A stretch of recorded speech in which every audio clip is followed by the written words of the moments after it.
যদি ওয়াকআপ নিয়ে আন্দোলন করতে হয় দিল্লিতে যান, এখানে নয়। বাংলায় আপনাদের কোনো প্রবলেম নেই, বাংলায় আমি আছি, মনে রাখবেন। যদি করেন সবচেয়ে বড় শত্রু আমি হব। আমরা জানিয়ে দিতে চাই বাংলার মুখ্যমন্ত্রীকে, আমরা তোমার চ্যালেঞ্জ অ্যাকসেপ্ট করছি।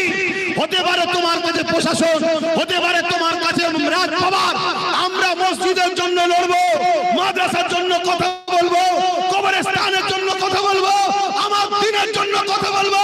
যদি তুমি মনে করো আমাদের সবথেকে বড় দুশমন হবে, তোমার চ্যালেঞ্জ অ্যাকসেপ্ট আব্বাস সিদ্দিকী অনেক আগে করেছে। বাংলার প্রত্যেকটা ইমানদার মুসলমান তোমার এই চ্যালেঞ্জের মোকাবেলায় অ্যাকসেপ্ট করে নিচ্ছে। তবে হ্যাঁ, যারা মুসলিম সুরাতে মুনাফিক, মুসলিম সুরাতে বেঈমান, মুসলিম সুরাতে তোমার ভাতা খাওয়া দালাল, তারা তোমার চ্যালেঞ্জ নাও নিতে পারে। ইমানদার মুসলমানেরা চ্যালেঞ্জ নেবে।